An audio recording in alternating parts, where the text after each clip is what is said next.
Andrew McCormack here for Discover Estevan, Rock 106, Sun 102, and CJ 1150, and we're joined by the next voice of the Estevan Bruins, Nolan Kowal. Nolan, how are you doing? I'm good, Andrew. Obviously excited. Thanks for having me. Looking forward to this. We're getting started in a few weeks here. Yeah, it's coming up quickly. Preseason just a couple of weeks away, a little bit over that. September 5th, I think the first preseason game at Weyburn, and then they're back at it September 7th. And it's going to be a heck of a season, a Centennial Cup hosting year. Yeah, and that's the big one, right? Obviously, excited. It's exciting for me. I've done a little bit of play-by-play here in Winnipeg, as you know, but never really kind of on a full-time basis with the team as I'm going to give as I have an opportunity to do this season with the Bruins and Estevan. And I mean, the Centennial Cup's obviously, whichever community hosts that, they always rally around it. It's obviously the biggest junior A tournament in the country, as you know.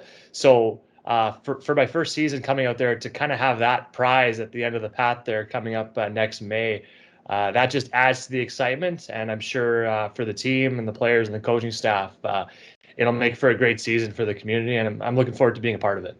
Yeah, and Estevan obviously a berth in the Centennial Cup as they're hosting it, but the way this team's shaping up, all kinds of additions over the offseason, they should be dynamite, even possibly a favorite to make it in anyway. But you don't want to be putting too many expectations on them right away before a game's even been played. Yeah,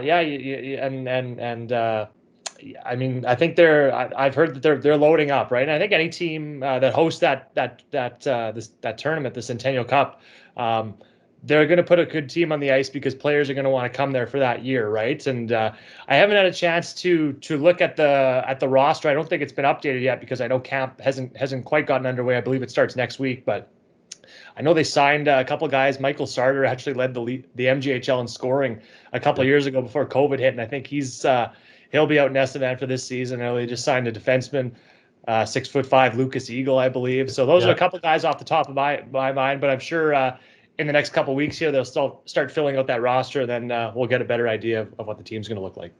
Yeah, it should be a lot of fun, and that season will be coming up really quickly. And of course, you're coming to us from Sport Manitoba. You've been all around, not just hockey, but all kinds of sport action over the last little while.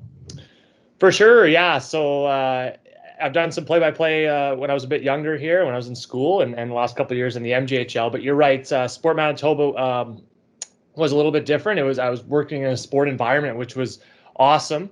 But I was there for the last 3 years, and I did all the social media, website, a little bit video photography. Got to know some of our amateur athletes here in the province, and my favorite part of the job the last few years has been the podcast, Sport Manitoba podcast. So kind of true to my radio roots there, getting to interview athletes and some other people in the sport community, including a few hockey players. So that's been a lot of fun, and as excited as I am to come to Estevan and start with the play-by-play and the radio work again. Always tough to leave, and like I said, I've been there the last 3 years, and it's a great organization. So definitely miss some people, but I'm excited nonetheless. Yeah, Estevan definitely plucking a prime piece from their roster. Now, you've been to Estevan once so far. You've seen the city. You've seen a little bit of the area around it. First impressions? Yeah, well, I tell you what, the thing that stands out to me most is the rink.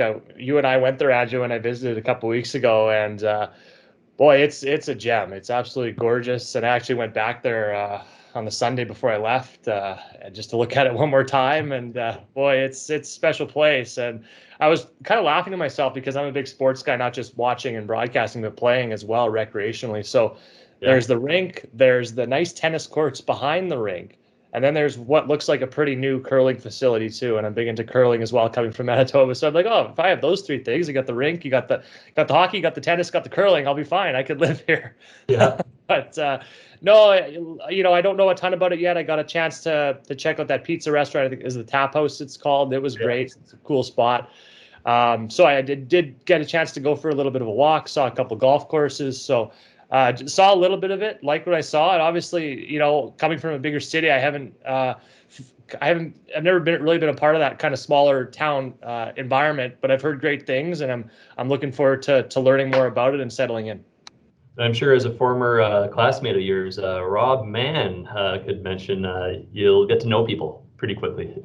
Yeah, Rob said he was kind of a star in town. So, Well, I don't know about that. well, everywhere I went, they knew him. So, Absolutely. but yeah, you know what? I guess that comes with the territory, right? Of when you're quote unquote the biggest game in town type of thing, you're involved with that team. People will get to know you, and certainly looking forward to kind of making relationships with people and getting to know people in the community through the job. Well, we're looking forward to having you on the newsroom here on the call for the Bruins, which you'll be able to hear on Rock 106 all season long, and hopefully for a long playoff run before, of course, the Centennial Cup, and having you in the community here, Nolan. Thanks for joining us, and looking forward to when you actually take the move and you're here permanently. Yeah, thanks, Andrew. Really looking forward to getting out there.